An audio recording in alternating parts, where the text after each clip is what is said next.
Gérald, bonjour. Merci de nous recevoir chez HPE pour parler aujourd'hui un petit peu dans cette interview exclusive de la transition numérique des entreprises françaises.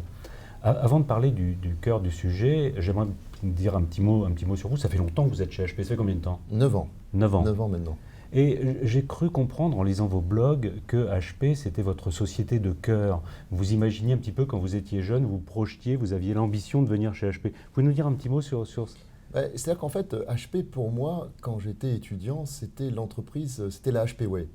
On voyait ça dans les livres de management. La HP Way, c'était la culture maison qui avait été écrite par les deux fondateurs, Bill Hewlett et Dave Packard. Et quelque part, c'était très intriguant pour moi parce que la culture, j'ai toujours su que c'était un élément différenciateur entre deux entreprises et que deux fondateurs aient pu le mettre en forme avec la portée que ça a eu, parce que la HP Way a inspiré beaucoup de générations et beaucoup d'étudiants, puis après beaucoup de salariés, y compris bien sûr ceux d'abord d'HP.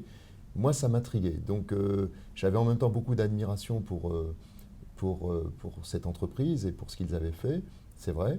Bon, j'avais aussi de l'admiration pour les entreprises dans lesquelles j'ai travaillé avant, mais c'est vrai que les deux fondateurs de l'HP d'avant, on va dire, oui, c'était quelque chose qui m'attirait. Aujourd'hui, c'est à vous un petit peu de porter le message de cette HP Way, justement. Alors, en France, parce qu'on a une représentante de grand talent, Meg Whitman, au niveau mondial, et qui inspire, là, par contre, beaucoup de personnes. En France, oui, c'est un peu forcément, quand on est le patron de l'entreprise, on incarne un peu ce qu'est l'entreprise, et en particulier vis-à-vis des jeunes générations qui nous rejoignent.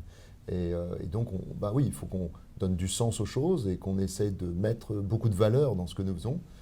Donc oui, c'est important et c'est quelque chose qui me plaît en plus. Hein. Et je crois que c'est partagé par toute l'équipe de direction chez Hewlett Packard Enterprise France. C'est un rôle que vous prenez fort à cœur. J'ai vu que vous étiez devenu influenceur sur LinkedIn, par exemple. Oui, parce que, bon alors, j'ai été choisi dans les 20 influenceurs français, donc j'étais très flatté d'abord, parce qu'il y avait des grands noms dans cette liste. Mais en fait, c'est le résultat finalement de ce que je fais, parce qu'il y a des choses qui me passionnent, comme l'enseignement. J'enseigne depuis 10 ans à HEC Paris. J'écris dans divers magazines ou périodiques, la Harvard Business Review en particulier. Et c'est vrai que j'aime bien essayer de développer modestement, développer des idées, puis essayer d'en faire des sujets de discussion et d'échange. C'est ce qui permet de passer nos idées, mais c'est aussi ce qui permet pour moi de capter finalement des tendances, des évolutions de marché que je ne verrais pas autrement. Qu'est-ce que c'est la HP Way aujourd'hui? Alors la HP Way, c'est assez marrant parce qu'elle a évolué. Meg Whitman, quand elle est arrivée à la direction de l'HPE, donc en septembre 2011, elle l'a fait évoluer et elle avait appelé ça la HP Way Now, maintenant.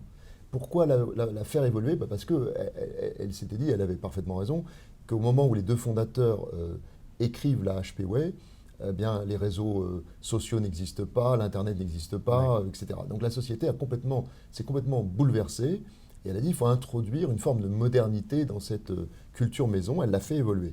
Et maintenant qu'on est deux entreprises différentes, eh bien, je pense qu'on va devoir réécrire les pages d'une nouvelle culture.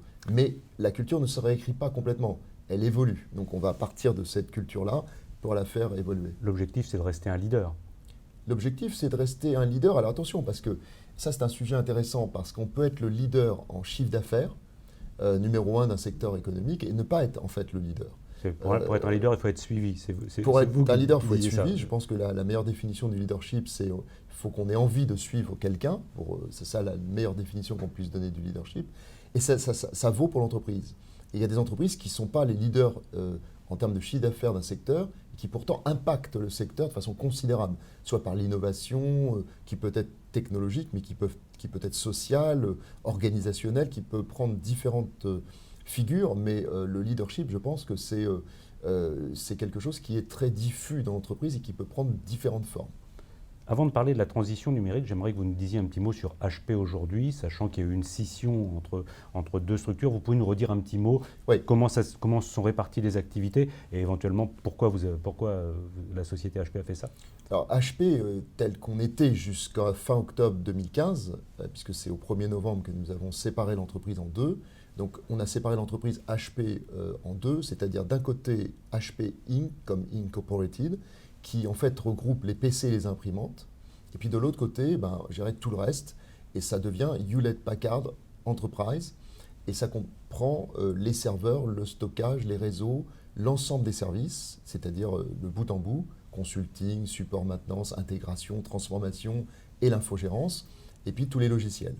Alors pourquoi? Parce que on était à 320 000 salariés, 115 milliards de chiffre d'affaires, numéro 1 du secteur, justement, et on se rendait compte que la taille, en fait, devenait quasiment un handicap. On est dans une société qui bouge à toute vitesse, qui se déplace très vite, qui se transforme, on aura l'occasion, je pense, d'en reparler, et il faut être agile. Il faut être extrêmement agile. Et donc l'idée, c'est de dire, en plus, c'est des secteurs d'activité qui sont très différents, les PC et les imprimantes et le reste, c'est des business models qui sont différents. J'ai dirigé les deux, donc je peux vous dire avec assurance que c'est deux secteurs hyper passionnants, avec deux grands leaders de chaque côté, mais c'est quand même des business models qui sont très différents. Et je pense que Meg Whitman a voulu redonner plutôt une forme de souplesse dans l'organisation, de flexibilité, avec deux entreprises qui vont, je le pense, imprimer quelque chose de très fort sur les deux secteurs qui sont maintenant séparés. C'est vous qui avez choisi le côté dans lequel vous alliez aller? Non, mais c'était un mouvement assez naturel, puisqu'en fait, la patronne de la division PC imprimante, qui était dans mon comité de direction, est devenue en France naturellement la présidente d'HP Inc., c'est Pascal Dumas, qui connaît ce secteur absolument merveilleusement bien et qui est talentueuse. Et puis j'ai pris l'autre partie parce que je viens plutôt culturellement, même si j'ai dirigé aussi la partie PC imprimante pendant 5 ans en tant que président, mais ma culture, c'est plutôt la culture d'entreprise. Et d'ailleurs, Meg Whitman a pris la même partie que moi, et tous les patrons de pays, à une exception près ou deux, ont tous pris la partie Hewlett-Packard Enterprise. Ok, pour cette présentation. Parlons un peu de la transition numérique des entreprises françaises. À votre avis, on en est où en France de cette transition numérique? Alors je pense qu'on bouge très très vite. On bouge très très vite dans le monde. Donc en fait, la France se déplace aussi. Est-ce qu'on bouge dans la bonne direction? Oui, je pense, parce qu'en fait, on parle beaucoup des startups. Nous-mêmes, nous avons des programmes pour accompagner les startups. Donc c'est bien, parce que les startups, c'est l'innovation. Alors ça peut être une innovation technologique qui crée une véritable rupture. Ça peut être des innovations où on améliore la façon de faire ou la façon de consommer. Donc c'est en fait finalement quelque chose qui est évolutif. Mais on oublie souvent de parler de la transformation digitale des grandes entreprises ou des PME-PMI. Des entreprises existantes. Exactement. C'est-à-dire ce qu'on va appeler l'économie traditionnelle par opposition à cette nouvelle économie. Moi, j'aime bien cette idée que les grandes entreprises, peut-être poussées par les startups justement, qui peuvent, comme la fameuse formule du président de Publicis qui dit tout le monde peut se faire ubériser, je pense qu'il a raison. Et les grandes entreprises, finalement, sont obligées de se bouger et vite, parce que sinon, un jour, vous vous réveillez, vous allez au bureau, puis derrière votre bureau, vous avez quelqu'un qui est assis sur votre fauteuil et vous ne l'avez pas vu venir. Est-ce que vous pensez que la transition numérique des entreprises, c'est uniquement mettre du digital dans les fonctions métiers, ou ça va plus loin? C'est-à-dire c'est une remise en cause des structures, des hiérarchies, des façons de faire, voire des business models? C'est une remise en cause de tout, en fait. Et parce que ce serait trop simple si digitaliser consistait juste à introduire de l'informatique. Ça fait longtemps que les entreprises le font. Donc c'est repenser l'entreprise. Il faut réinventer la façon de faire des affaires, la façon de recruter, la façon de gérer les talents, la façon de construire des solutions, donc d'innover, la façon de mettre les produits sur le marché, donc les accès au marché vont également se modifier, la façon de consommer, parce que la société est impactée également. Et donc là, on assiste à une révolution dans l'entreprise qui est totale. Ça va se traduire par des innovations organisationnelles. Alors là, on voit qu'on teste plusieurs modèles, l'entreprise libérée, etc. Il y a plusieurs modèles qui sont en train d'essayer qui sont testés finalement, et c'est une bonne chose. L'innovation sociale, parce qu'on voit bien que le modèle social tel qu'il existe aujourd'hui, il va falloir qu'il évolue. Certainement qu'Uber versus Les taxis a été probablement un déclencheur au niveau des réflexions, mais je suis convaincu que le social va évoluer, l'économique bien sûr, la finance. Donc tous les compartiments de l'entreprise et de la société vont se trouver bouleversés. C'est ce que vous appelez le New Style of Business? C'est ce qu'on appelle chez Hewlett-Packard Enterprise le New Style of Business. C'est assez intéressant parce qu'en fait, il y a quelques années, on avait lancé un concept qui était le New Style of IT, c'est-à-dire les nouvelles technologies et la nouvelle façon de faire avec l'informatique. Et puis on est passé à New Style of Business. Alors c'est intéressant parce que maintenant, on se concentre beaucoup plus sur l'utilisation que l'on fait de l'informatique, c'est-à-dire l'usage, en gros. Hein. Et on voit bien aujourd'hui que les usages et l'expérience est en train de prendre le pas partout sur la possession. Et les startups sont un très bon exemple pour illustrer ça. Comment est-ce que vous faites HPE? Comment est-ce que vous voyez votre rôle pour aider les entreprises pour aller vers cette transition numérique? Parce que la remise en cause des paradigmes, des structures de fonctionnement, c'est pas si simple. Non, mais on a un rôle qui est intéressant. Il y a beaucoup d'entreprises, il y a de l'espace pour beaucoup. C'est du conseil presque là. Oui, c'est du conseil, mais il y a de l'espace pour beaucoup de sociétés. Mais on a peut-être une approche qui est un petit peu différente. C'est que nous avons à l'intérieur de l'entreprise toutes les lignes de service, dont le conseil. Vous avez parfaitement raison, parce que c'est d'abord en amont du conseil pour aider les entreprises finalement à structurer leur propre réflexion. Puis ensuite, on a la technologie. Et le fait de détenir la technologie à l'intérieur de l'entreprise, c'est un atout. Parce qu'en fait, on est capable d'aider les entreprises à se déplacer, mais comme on sait ce qu'il y a dans les cartons et ce qui va arriver technologiquement, ça nous permet de mieux poser les stratégies. On a l'impression que ça s'adresse plutôt aux grandes sociétés. Est-ce que vous vous adressez également aux PME, voire aux TPE avec ce... Énormément, puisque aujourd'hui, si je prends l'exemple de la France, pratiquement 40% de mon chiffre d'affaires, je le fais dans les PME-PMI. Donc c'est un secteur qui pour nous est historique. On a toujours été extrêmement présent dans les PME-PMI. En plus, c'est là qu'on se réinvente. Parce qu'en fait, l'innovation, elle se fait souvent dans les petites structures. On parle beaucoup des startups. Malheureusement, on ne parle pas assez des PME-PMI. On ne parle pas des petites structures, des entreprises plus traditionnelles, parce qu'elles ne sont pas fondées sur des plateformes de partage. C'est le concept de la start-up. Alors que les entreprises classiques, y compris les PME-PMI, sont fondées sur finalement un produit, un service, une activité, un secteur. On n'en parle pas assez. Or, l'innovation, elle est là. La chance pour la France, c'est qu'on a un tissu de PME-PMI. J'ai commencé ma carrière en région, donc je le sais. Les régions sont importantes pour vous, je crois. Vous en parlez souvent. J'en parle très souvent parce que je pense que c'est vraiment le fondement de la France et la reconstruction économique passera en particulier par les PME-PMI. On va parler un petit peu des startups après, mais avant, j'aimerais savoir, est-ce que vous pensez que c'est la technologie qui accompagne le changement, ou est-ce que vous pensez que c'est, et qui le guide, ou est-ce que vous pensez que c'est le changement qui va chercher la technologie ? Moi, je pense que c'est un peu des deux, parce que quand on dit c'est la technologie, il y a tout de suite des personnes qui interviennent en disant non, la technologie est secondaire, c'est d'abord le changement et la technologie est secondaire. Et puis ceux qui disent que c'est la technologie, je pense que c'est forcément entre les deux. Ce qui est certain, c'est que les changements auxquels on assiste actuellement, en particulier avec l'émergence de ces plateformes de partage, avec des exemples qui ont très bien fonctionné, comme Booking.com, comme Uber, comme Amazon finalement, l'ensemble des sociétés qui sont en train de changer la donne, elles font ça parce que la technologie a considérablement évolué. Je pense personnellement que la première bulle Internet du début des années 2000 qui avait éclaté, c'était en grande partie parce que la technologie n'avait pas suivi les changements culturels et de société, et que la bulle finalement s'est créée parce que la promesse était supérieure à la réalité. Et donc la bulle a éclaté. Là, aujourd'hui, la technologie, on peut faire tout. Alors maintenant, est-ce que la technologie seule, ou presque tout, est-ce que la technologie seule peut permettre de faire une vraie disruption, une vraie transformation? Je ne le crois pas. Parce que je pense qu'il faut comprendre, il faut d'abord choisir où on veut aller, vers où on veut aller. C'est quoi on veut quelle société demain? Un bon politique. Voilà. La politique qui décide. Donc c'est pour ça que je dis souvent que les politiques ont un rôle considérable. Et c'est pourquoi je leur dis, et je répète à chaque fois que je les vois, qu'il faut qu'ils maîtrisent beaucoup mieux cette transformation digitale, parce qu'il faut la comprendre pour pouvoir l'utiliser. Pour moi, le digital, ça reste un outil, ça reste un moyen, un fantastique moyen, mais ça reste un moyen. Mais si vous définissez où vous voulez aller, par exemple, quel type d'enseignement vous voulez quel type de soins pour les citoyens, et ainsi de suite. Eh bien, quand vous avez défini votre société et le projet sociétal, eh bien après, la technologie est un support fantastique, mais ce qui fait la différence, c'est comme toujours la capacité à changer, à évoluer, à se transformer.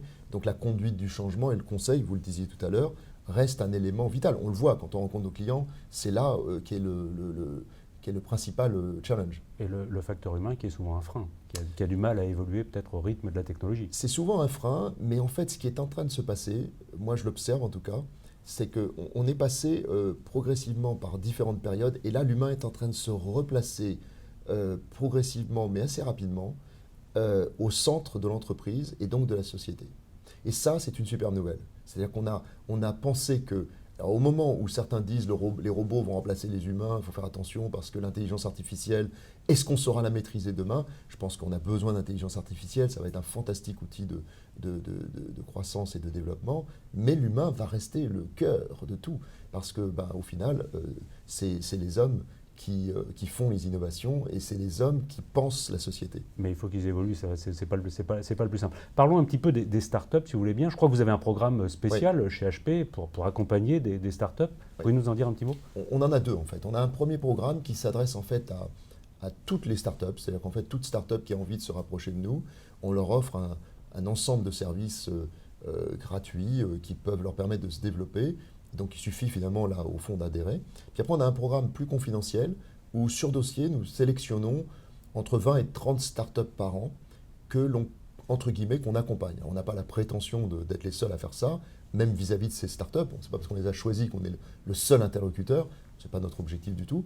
Mais en tout cas on offre beaucoup de choses. Par exemple le fait qu'elles peuvent tester leurs applications, leur développement sur des plateformes informatiques qui sont à Grenoble, dans notre site, dans nos centres de solutions. Et donc, elles n'ont pas besoin d'investir dans l'informatique, elles ont des formations gratuites, et puis surtout, elles peuvent bénéficier de notre réseau français et international. Et ça, c'est un atout considérable parce qu'on a des milliers de sociétés autour de nous. Vous pourriez redéfinir ce qu'est une start-up pour vous? Pour moi, une start-up, c'est une entreprise qui utilise le numérique et pour créer finalement une plateforme de partage et donc de toucher le plus grand nombre.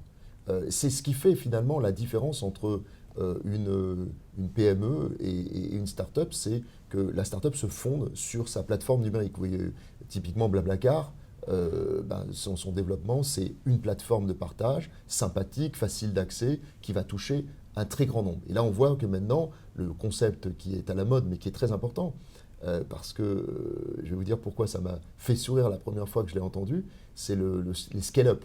Parce qu'on passe des startups au scale-up. C'est-à-dire comment faire pour qu'une startup puisse grandir et se développer.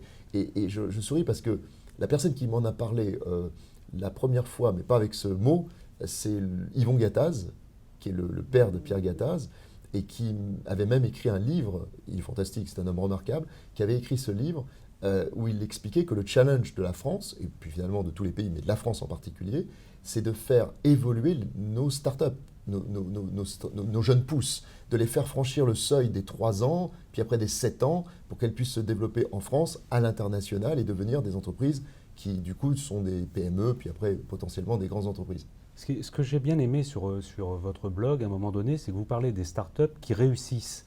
C'est-à-dire de celles qui passent après en mode business, qui ne sont plus des startups à un moment donné. Ouais. Ce qui me plaît dans les startups, moi, je fais des distinctions.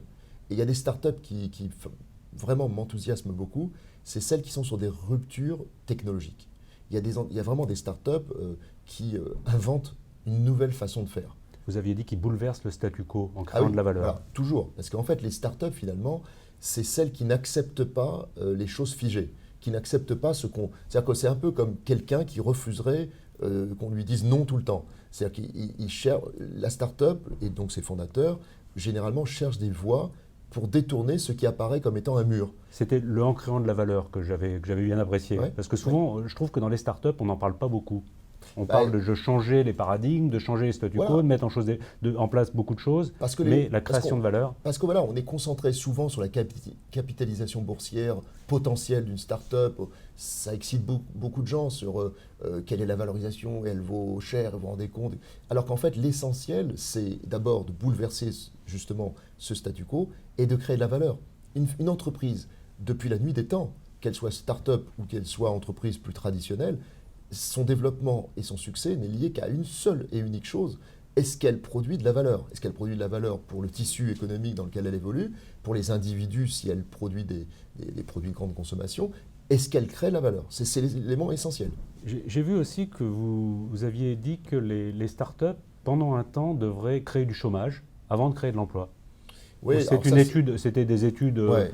qui sont sorties assez récemment. Ça, c'est le grand débat. Le grand débat, c'est justement à Davos, en ce moment même, le World Economic Forum a publié un document dans lequel ils expliquent que dans les 5-10 prochaines années, on va assister à un chômage massif, en grande partie lié à ces startups. Alors, en fait, si on reprend l'histoire, moi, dans la fin des années 90, quand il y avait cette première émergence de start-up, on disait exactement la même chose. On disait il va y avoir du chômage massif, ça va être catastrophique, etc. Et en fait, on se rend compte que ça n'a pas été catastrophique, que ça a créé des changements de métier. C'est-à-dire que ce que je crois personnellement que... Alors là, c'est une phase un peu différente, je vais vous dire pourquoi je la vois différente, mais je pense qu'il va y avoir des métiers qui vont disparaître, d'autres qui vont se créer, et notre challenge dans les entreprises, et dans la société pour le gouvernement, c'est de faire en sorte qu'on forme finalement ces salariés qui étaient sur des jobs ou des activités qui ne sont plus porteuses vers ces métiers ou ces activités qui le seront demain. Et pourquoi je dis que je pense que c'est important? Parce que sinon, effectivement, on va avoir du mal à s'adapter à ce qui est en train de se mettre en place. Alors certains disent... Jeremy Rifkin, qui est un économiste américain connu, qui dit que finalement il va y avoir 20% de personnes qui vont être demain sur des jobs réels qu'on pourrait qualifier durables, c'est l'économie de la connaissance, 30-40% qui seront sur des jobs avec une valeur ajoutée beaucoup plus faible, puis tout le reste, il dit c'est peut-être un chômage massif. Moi je crois que je suis beaucoup plus optimiste que ça. Je pense que si on prend le temps de former les salariés qui sont justement à déplacer, entre guillemets, sur de nouvelles activités, je pense qu'on va à nouveau rebondir. Par contre, ça veut dire que peut-être que le modèle social va devoir évoluer. C'est-à-dire que les formes contractuelles que nous avons avec l'entreprise aujourd'hui vont devoir trouver de nouvelles définitions. Demain, je pense que la notion d'entrepreneur individuel, qui est un statut intéressant, parce que c'est quasiment un premier test d'essai, je pense que ça va se développer et que chacun va inventer en fait sa propre vie professionnelle. Et même la notion de salariat qui est un petit peu en train de disparaître. Oui, alors est-ce que le contrat à durée indéterminée, comme certains le prédisent, va disparaître? Je pense que ça va s'adapter. C'est-à-dire que le modèle tel qu'il est aujourd'hui, on le voit bien, il est à la limite de ce qu'il est possible et qu'il faut inventer de nouvelles formes. Mais je le dis à chaque fois, le danger que nous avons devant nous, c'est la précarité qu'on peut créer si on ne fait pas attention. Parce que ceux qui disent, et il y en a beaucoup actuellement, d'économistes qui disent, et sans doute avec raison, que chacun va devoir inventer sa propre vie professionnelle et devenir un peu entrepreneur, on va dire, oui, sauf que quand on est salarié et qu'on est confronté à ça, courir après 2-3 contrats, empiler les missions pour être capable de maintenir le même niveau de salaire qu'on avait avant dans un contrat à durée indéterminée, je pense que ça va être compliqué. Donc il va falloir qu'on invente un nouveau modèle de société, et donc social, pour que tout le monde en tire bénéfice. C'est-à-dire que la société, pour ne pas voir le chômage exploser comme le prédit Jeremy Rifkin, que les entreprises en tirent bénéfice également, pour disposer d'une ressource humaine formée et qui s'adapte, parce que l'adaptation est devenue critique, puis les salariés, pour qu'ils puissent se développer intelligemment et qu'ils puissent équilibrer vie personnelle et vie professionnelle. De toute façon, il faut investir dans les sociétés nouvelles les premiers, dans les idées nouvelles les premiers. Oui, parce qu'en fait, on se rend compte aujourd'hui que tout va à 100 l'heure. Donc, en fait, si vous êtes le premier à poser un jalon, vous marquez un peu de votre empreinte l'idée, en tout cas. Et puis, vous posez aujourd'hui des barrières à l'entrée. D'ailleurs, on voit bien, les startups aujourd'hui, leur succès est lié à la capacité qu'elles ont à se propager le plus possible à l'international, parce qu'elles sont les premières. Et après, pour les concurrencer, entre guillemets, les barrières à l'entrée posées sont telles que ça devient compliqué. C'est un leitmotiv de Barack Obama, investir le premier dans les idées nouvelles. Oui, mais je pense que c'est une idée, c'est juste. parlons un petit peu, si vous voulez bien, des grands chantiers de HPE aujourd'hui. Quels sont-ils? Je crois qu'il y a l'Internet des objets, il y a le cloud, bien sûr. Quels sont les chantiers qui vous tiennent à cœur? J'essaye de calquer Hewlett-Packard Enterprise France, et Meg Whitman le fait bien sûr au niveau mondial, sur exactement ce que je viens de vous dire. Il faut essayer d'être cohérent. Bien sûr. Si je pense qu'aujourd'hui que l'adaptation, la capacité de s'adapter vite, l'agilité est un atout, il faut le faire, il faut le mettre en place dans l'entreprise. Donc on ne peut pas devenir une start-up, mais on peut avoir un esprit start-up. Le programme start-up dont je vous ai parlé tout à l'heure a cet deuxième objectif pour moi, c'est qu'en fait j'ai mis un de mes exécutifs en charge d'une start-up et il la coach, entre guillemets, pendant 1 an. Donc quelque part, la start-up en tire un bénéfice, mais nous aussi, parce que mes managers sont confrontés à ce monde d'agilité et de disruption, entre guillemets, et c'est très bénéfique pour nous. Alors, une fois qu'on a compris ça, ce que j'essaye de faire dans l'entreprise, c'est de projeter en fait les salariés vers ce qui va connaître une croissance importante. Or, aujourd'hui, tout est relié. On veut être flexible, donc forcément, les technologies cloud ont émergé comme une évidence, bien sûr. parce que il faut mettre la donnée là où il faut pour pouvoir l'exploiter au mieux. Ah, j'ai lâché le mot donnée, donc dès qu'on parle de cloud, on parle de données, et la donnée, on va la gérer, c'est la donnée massive qui va devenir un outil de communication, marketing, de sécurité dans certains cas, et la donnée va devenir critique. Et puis une fois qu'on parle de données, on parle de sécurité, il faut sécuriser les personnes, les entreprises, les informations, et puis enfin la mobilité. Parce que la mobilité, on est dans une société où on va se retrouver avec, on prédit qu'on aura tous 20 objets connectés, certains disent même 100, je ne sais pas très bien où on mettrait les 100, mais peut-être que ce seront des dépendra de ce qu'on appelle un objet qui seront dans connecté, notre corps, etc. Et il y aura sûrement des choses dans le futur, on peut imaginer plein de choses, mais en tout cas déjà, on vit dans un monde assez connecté, où on a des tablettes, des smartphones, des postes de travail plus fixes, tout un ensemble de technologies. Et il faut connecter tout ça. Et ça produit de la donnée. Ça se connecte ça utilise des données qui sont dans des clouds. Il faut sécuriser donc c'est là-dessus qu'on se penche. Je pense que les objets connectés vont changer pas mal de choses dans la société de demain.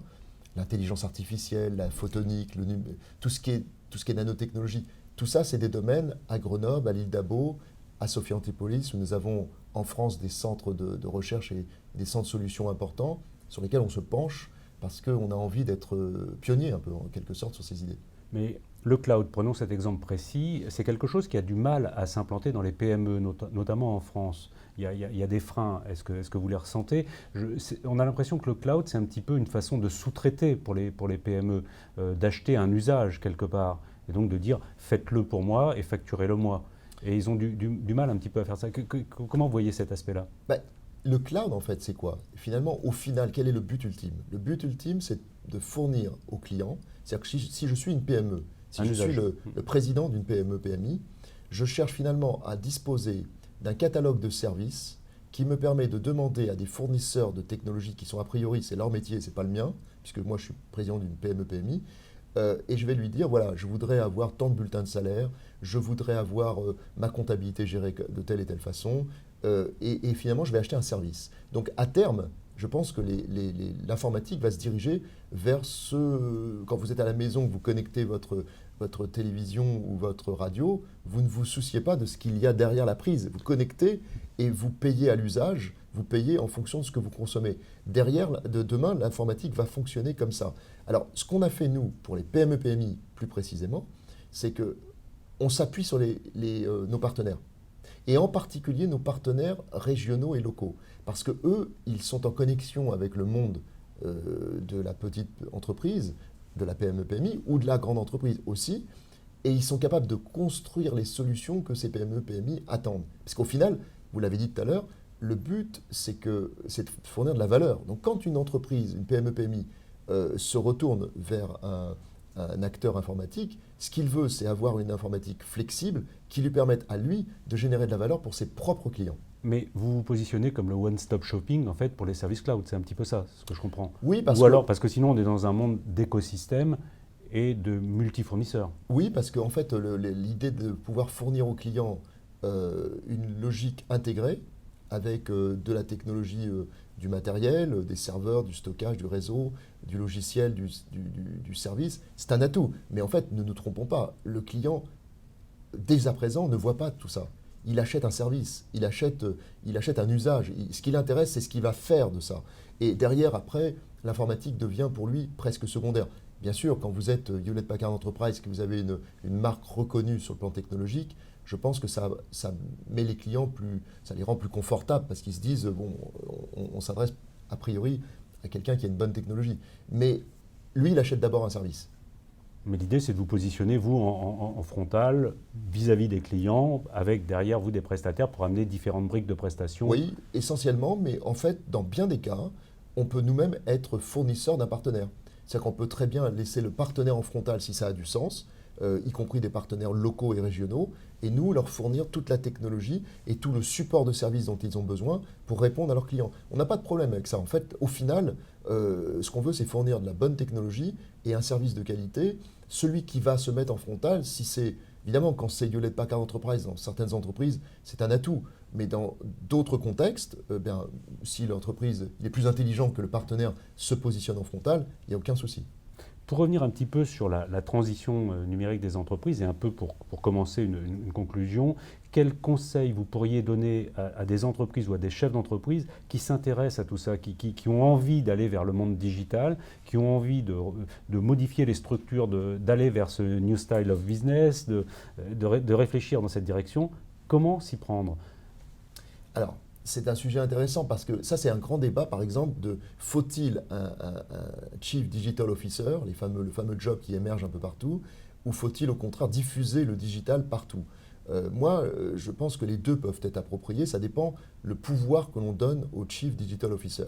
C'est-à-dire que si on lui donne que la notion de transformation digitale, je pense que ce n'est pas suffisant. Il faut qu'il y ait un lien business derrière, parce qu'il faut que le Digital Officer ait les moyens de transformer. Le premier conseil que moi je donnerais, c'est que les personnes qui peuvent vraiment faire la disruption digitale dans l'entreprise sont des profils qui doivent être différents de ce qui existe traditionnellement dans les entreprises. Moi-même, quand j'ai lancé tous les chantiers dont on a parlé tout à l'heure, j'ai été chercher des profils sur le marché qui étaient des profils qui n'existaient pas chez Hewlett-Packard Enterprise. Et Dieu sait si on a des talents chez nous, mais il m'a fallu finalement créer... C'est compliqué de se disrupter soi-même finalement. Donc avoir quelques regards extérieurs, c'est un atout. Ensuite, il faut bien comprendre de quoi on parle. Je pense qu'avant de se lancer dans une transformation digitale, il faut définir le modèle qu'on veut, vers quoi on veut aller, parce que c'est essentiel. Dans toute transformation, ça, c'est pas nouveau. Vous êtes au point A, vous voulez au point B, puis au point C. Il faut définir les étapes et ce que vous voulez faire, et surtout ce que vous ne voulez pas faire. Et la façon dont vous voulez être perçu par vos clients, la façon dont vous voulez aborder vos marchés. C'est un travail de consultant presque, je dirais au départ. En amont, c'est un travail énormément de consultant. Après, très rapidement, il faut que la technologie, les technologues et nos architectes interviennent parce que il faut savoir si ce qu'on est en train de penser peut voir le jour et peut se réaliser. Mais oui, d'abord, c'est un travail à la fois de consultant et un travail de transformation. Il y a un travail de transformation qui est énorme. Ça veut dire qu'il faut bien connaître son entreprise, ses processus, son outillage, et puis après voir ce qui est possible et dans quelle étape. Parce que le but, c'est d'embarquer toute l'entreprise dans la transformation digitale. C'est ça le but. Et pour embarquer toute l'entreprise, l'histoire montre qu'il faut des étapes. Vous ne pouvez pas dire à quelqu'un, on va passer de A à Z. C'est très très compliqué. Il faut passer par des étapes. Donc c'est en fait, si on élargit un petit peu, ce que vous appelez la 4e révolution industrielle. Et dans ce contexte, quel est le rôle que vous voyez pour HP en dehors, avec la relation avec les pouvoirs publics? Vous disiez le rôle sociétal un petit peu d'HP. Alors, c'est pas moi qui l'appelle 4e révolution industrielle. Beaucoup d'auteurs écrivent actuellement. Alors il y en a certains qui parlent de 3e révolution, 4e révolution. Je pense que en fait, le numérique est en train, on le voit bien, de transformer le monde. De la même façon que en son temps, l'imprimerie ou l'invention du chemin de fer ont transformé la société. Donc je pense qu'on est vraiment dans une vraie rupture, et qui va amener un changement culturel, un changement de société, comme on l'a dit précédemment. Je crois en particulier beaucoup à l'idée de l'économie collaborative, l'économie du partage. J'aime bien la théorie de Michael Porter sur ce qu'il appelle la shared value, la shared economy.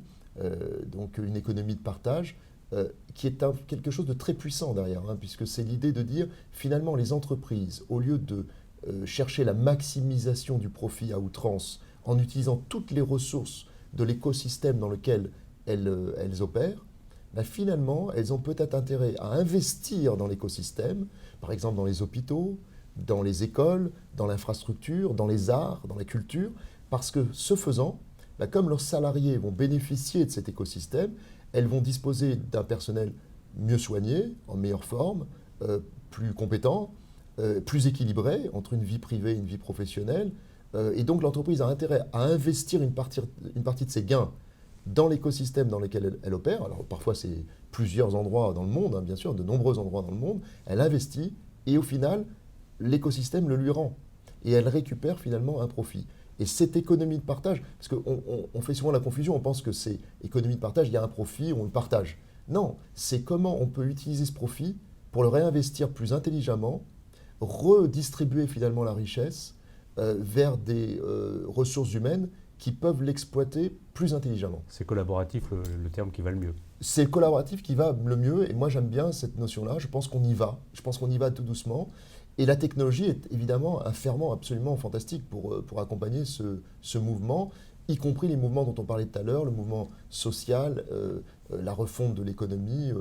Et on voit bien que le régime capitaliste qui est arrivé, qui est un système qui est le seul finalement qui existe aujourd'hui, dans quel que soit l'endroit où on se trouve, mais on voit bien qu'il a un certain nombre de limites aujourd'hui et qu'il faut inventer une évolution de ce modèle capitaliste. Et c'est ce qu'on est en train de faire, je pense.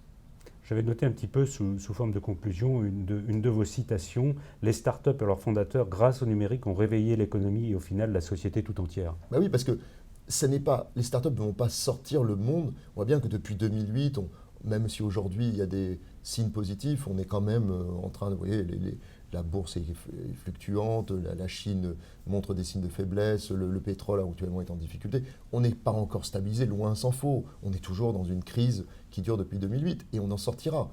Mais je pense que si on en sort, les startups vont avoir un rôle important, comme ils l'ont toujours eu de toute façon, mais c'est surtout les grandes entreprises qui sont en place et les PME-PMI qui vont se réinventer. Et là, il faut saluer ce que font les fondateurs de startups parce qu'ils sont en train non seulement eux-mêmes de créer de l'emploi et de la valeur dans ce qu'ils font, mais ils sont en train de pousser l'économie traditionnelle à se réinventer. Ça, c'est formidable. Ok, merci. Merci.